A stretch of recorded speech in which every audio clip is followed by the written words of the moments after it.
Welcome to the Dream Achievers podcast, where we focus on business owners and purpose-driven leaders in our local communities.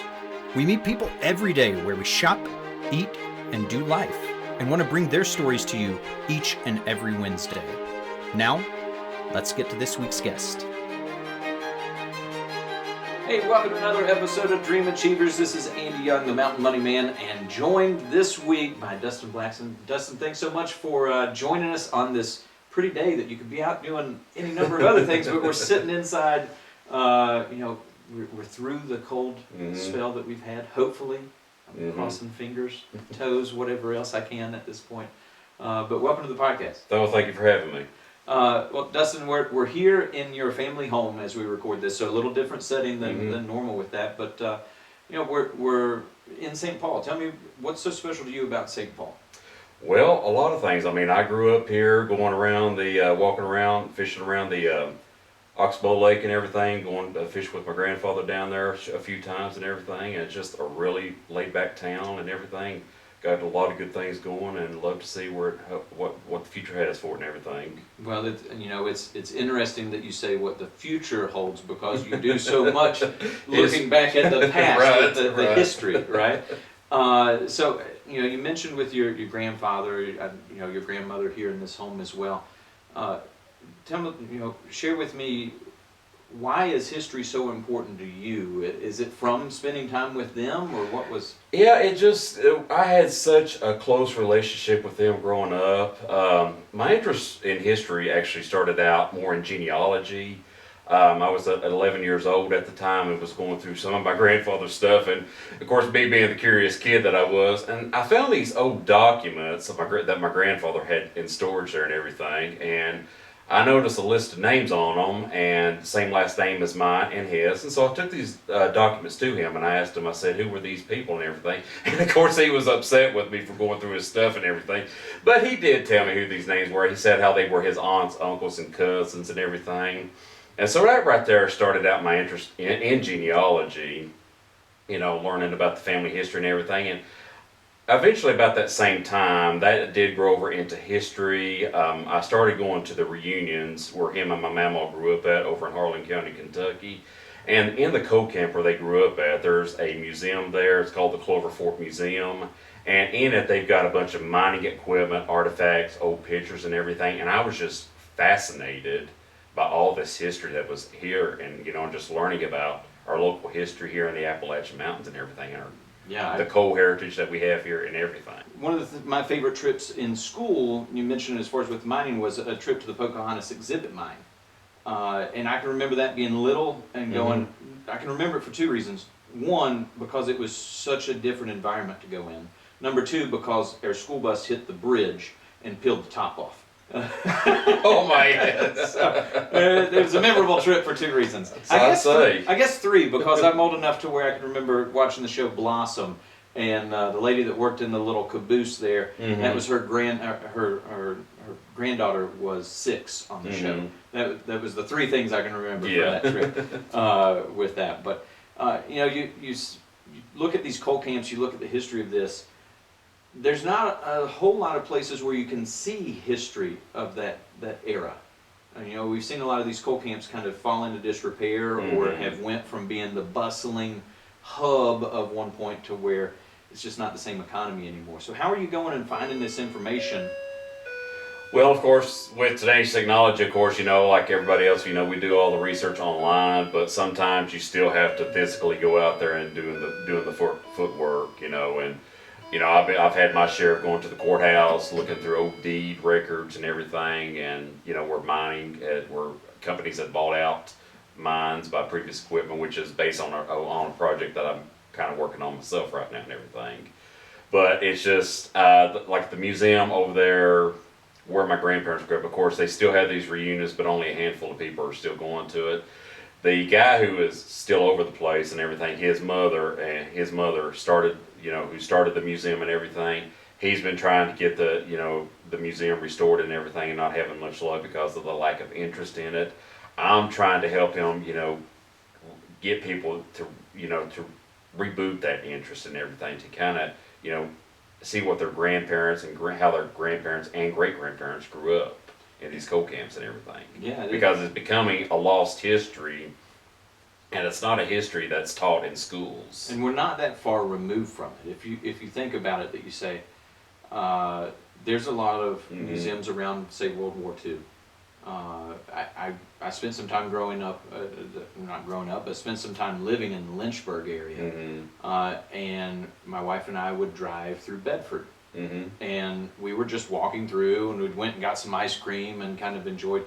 And we were like, oh, there's a little museum. Let's see what it is. And it was a whole museum for the Bedford boys, with and just amazing to see with that story that families had donated stuff to the museum, and it was they had done it so that people could gather that information in a localized spot. They weren't having to go multiple places or hear the stories were there and able to see. We don't have, you're mentioning with that of the in the coal camp. There's not a whole lot of places where you can say like, okay, let me go get the history of Pittston.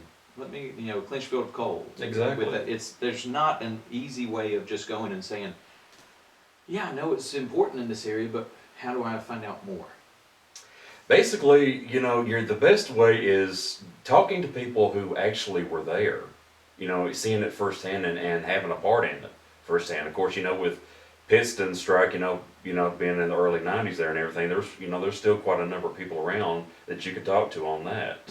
But it's like talking to people, say like happened in the 1950s. That's a generation that's dying out, and it's important to preserve their stories and everything, what stories they have to tell and everything, for generations that to pass it on down for generations to come. You mentioned as far as getting in trouble with the paperwork.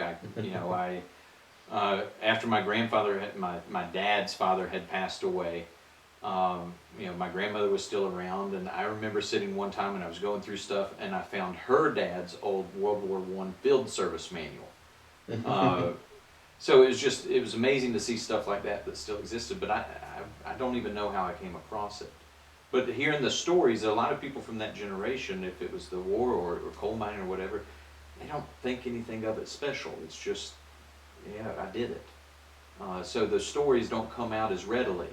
Especially with my grandfather, I know it wasn't until the last year or so of his life when he was so sick with cancer, that's when he would start talking about more of those stories. And he worked within the mining industry and as an electrical foreman, and then also in the war. But it's amazing to see how some of that stuff comes together. And I know you've played a part in trying to get more of that history out here in the recent years with kind of your own personal journey of that. You want to share a little bit more there?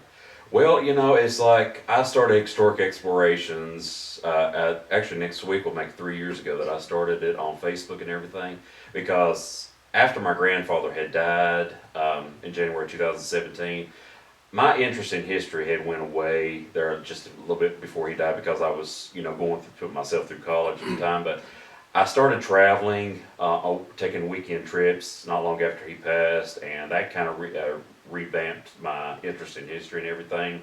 And I just started watching a lot of YouTube videos and everything, and I saw that it was becoming a trend of people just going out, video vlogging, as we call it, just going places and talking about it. And I figured that I wanted to do something like that.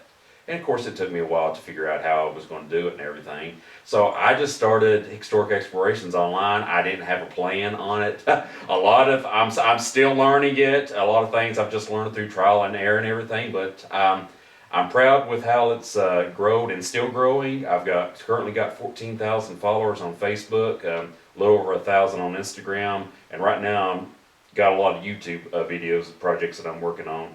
Going to be uploading some YouTube videos here over the next few months. I think what's so neat to me, as far as when I see this, a lot of these are pictures where if you just saw it and were flipping through, it's a moment in time. But what people don't realize is how few pictures were taken at that point. Exactly. So there was something really important going on. If you're looking at that picture, if it's from the 20s, 30s, 40s, people weren't just sitting around to take a picture. People were not randomly taking pictures like we do today. No, that's for sure. It's not like, hey, this is what I ate for lunch. No, it was deliberate and there was a reason. And I know so many of those pictures in our family, on the back side, it would have the handwriting on it, of who it was, and that's another thing that's important too. If you've got older family members, and there's a lot of black and white pictures that you know of that are unidentified people in it, talk to your elder family members to identify these people. And I cannot stress how important that is, because as we get older, you'll find stuff like that to be more important. Yeah, there's so many that if I'm out at a family member's house, or even if we find them in the home that we live in, I'll go through and I'll use Google Photo Scan. So if anybody's used this before, it's nice because that way it takes the blur off of it, and you take the center picture and then you rotate around for other, and it stitches it all together, makes it nice. And then I immediately enter in the same information that's on it, so that I know it's the digital record now.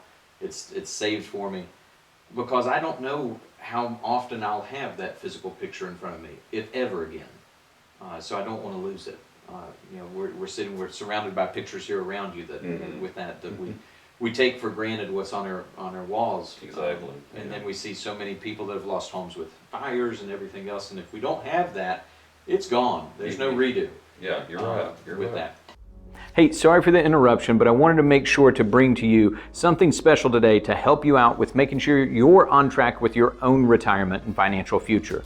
Well, our financial pathway process that we go through, a lot of times when we're sitting right here at this conference table, is making sure that you're on track with 5 key areas of your financial plan, making sure that you have income that's going to last as long as you do, and a lot of that has to do with what are you spending, what do you have coming in. Making sure that you're protected from market risk, making sure that we've got a tax minimization strategy. It's tax time of year. A lot of people are thinking about that, but are there ways that you can pay less taxes and be in a better position with that? We also are going to look at a healthcare plan, and lastly, your estate plan, just to make sure that you've got everything taken care of. If you haven't done that already, be sure to click the link down below so that we can schedule a time to be able to either meet at this table or connect with you virtually and make sure all your questions are answered. No cost, no obligation, just my offer to you because you're a valued listener or watching on YouTube. Now, back to this episode. So with Historic Explorations right here, almost at the 3-year anniversary, what's kind of the goal? You mentioned some of the YouTube videos that you're doing. What's your hope of that to be able to share with people, to be able to grow that? Just, if you've got any ideas, any tips of any historical events or any, anything of interest that you would like for me to explore, reach out to me. I've got my own website, historicexplorations.com, and there is an email box link at the bottom there. You can email me. You can message me on my social platforms and everything.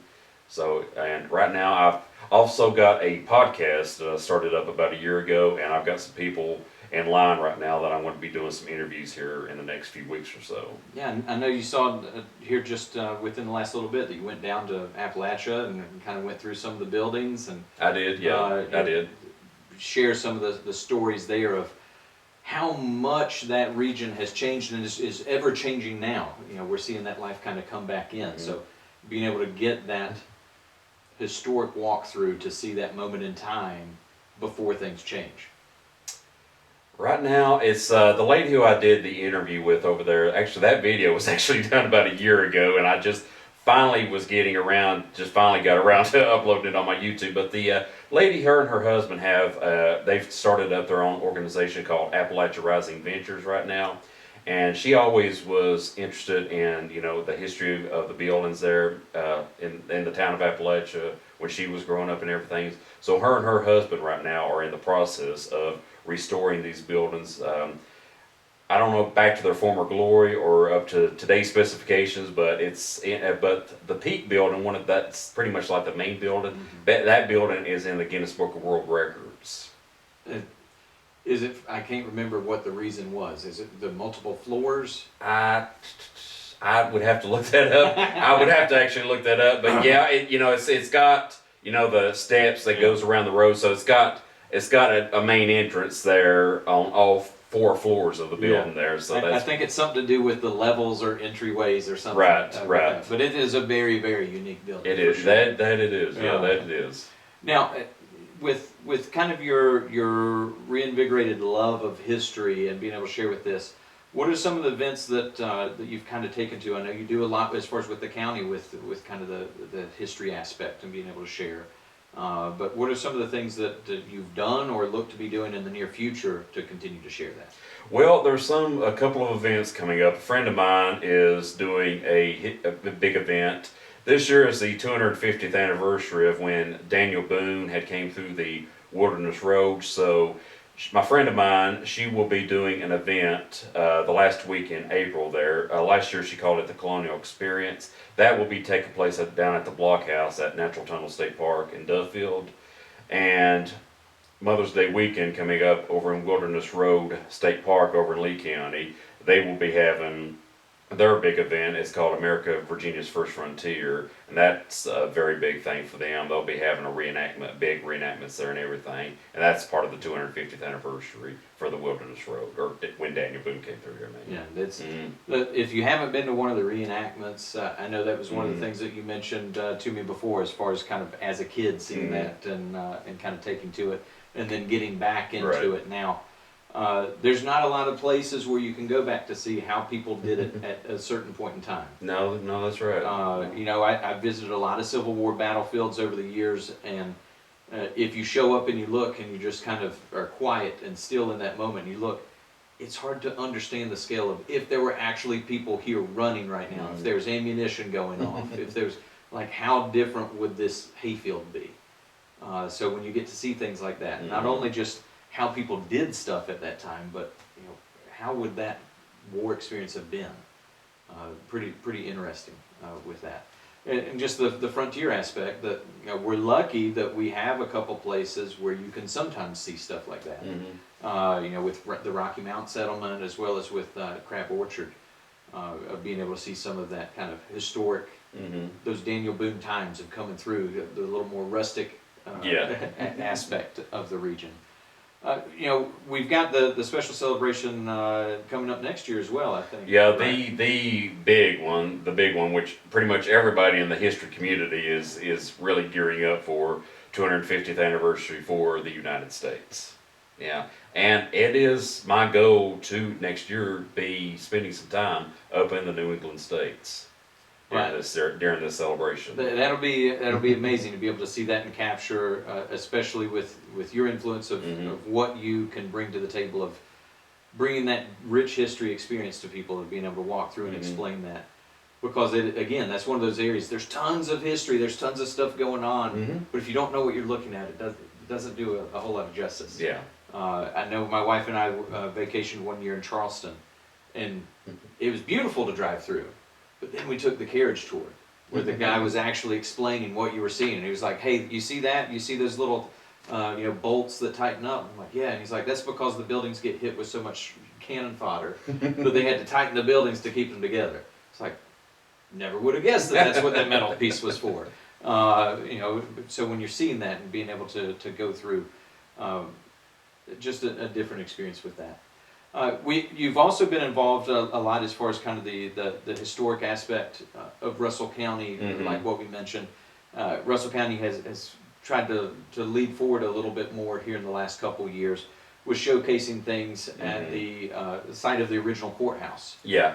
So the old courthouse up here, just outside here on Highway 58, for the last couple of years, you know, we've had our Heritage Festival there and everything.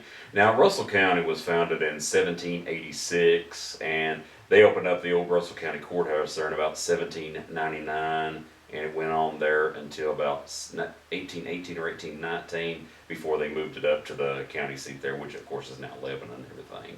Yeah, pretty funny that a lot of that over water. Now, I don't think, and now to the best of my knowledge, they didn't have big cases there. I think it was just mainly like tort cases and everything. They still had sent a lot of the bigger cases to Abingdon at the federal courthouse. Right. Yeah, at that time. Yeah, it's amazing as far as being able to go and again step through that moment in time and see the restoration that's happened to this point, of being able to see what did the old home site look like with the Dickinson house, and you know, when you're able to step into the old courtroom aspect, and then the upstairs when you kind of duck in and come in and you realize, like, oh, this was rented out for people to actually sleep here, and if you were lucky, you got a pallet to yourself. Yeah. Just a totally different aspect with that. But the Heritage Festival, again, another great experience that's here locally to be able to showcase what's going on. And hopefully one of those things that continues to grow and more people come and attend, because that's how things like that continue, is by people coming out and attending them. You're right. The same as everything else, that if the history aspect, if it's there, and you can want to grow it as much as possible, but if nobody comes out, then it dies out, and the history goes away with it, because nobody's there to be able to continue that tradition. Yeah, and do come on out and do be a part of it. The date that we've got set for is Saturday, October the 4th. You know, we've got, ladies who reenact, dress in, the entire, appropriate apparel of that time period, who will gladly do tours of the courthouse and everything. So do come on out and see check out our local history and everything. Yeah, you had some amazing storytellers last year, Oh, yeah. as well as musicians, and fresh apple butter. Cooked over the fire in one of the old copper kettles. That being able to have that experience and go through.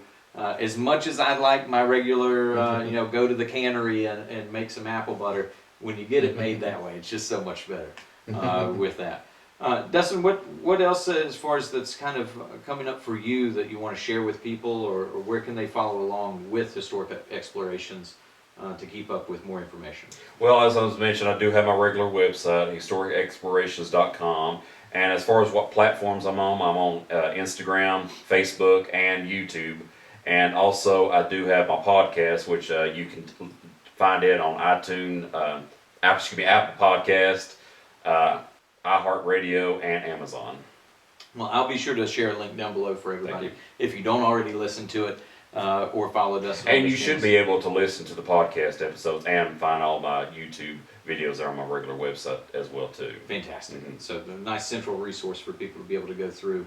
Dustin, as we kind of wrap things up with this, history is one of those things that a lot of people look at, that it has to be an older person that's doing that. There's no age group that's specific for history. I mean, it can be for young people and everything. Yeah. I think that's one of the misconceptions, is people think, young people aren't interested in this. And I think that, like you, it has to be that person that guides them through, that kind of shows, hey, here's why this is important. This is my goal. One thing is to make history interesting as well as educational. Kind of put it maybe not so much in an academic perspective, but make it fun and interesting, and capture the interest of the younger generations and everything. And one of the things that I would like to see is more kids today take the time to listen to the stories that their grandparents have to tell them, because I know you're at that age, you want to be with your friends and everything, but it's too late when they realize that they should have listened to their their grandparents at that time. I think that's one of the goals that I want to try to get across to young adults and even kids today, is listen to what your parents or your grandparents have to say. I think you're spot on. I think one of the most interesting things that I've seen pop up recently, and I haven't been able to do it yet, but it's a guided questionnaire where it sends a question a day to your parent or grandparent for them to answer. And at the end of that time, it puts together a book with all of those answers to where you have that history. I have seen something. I mean, I know what you're talking about, but I don't know what organization or I've seen that same thing myself. I can't remember, but it's one of those that I go, man, I just wish that I had some of the people back that I could ask those questions to, because I don't have all the stories. And then when you're dealing with, we had my mom's parents, when her father retired off the railroad at 37, he still owned a business for 30 years before he passed away. I never got to ask those questions to him. Why would you go open a business when you're done? You're retired. You checked out early. You're done. You can enjoy this.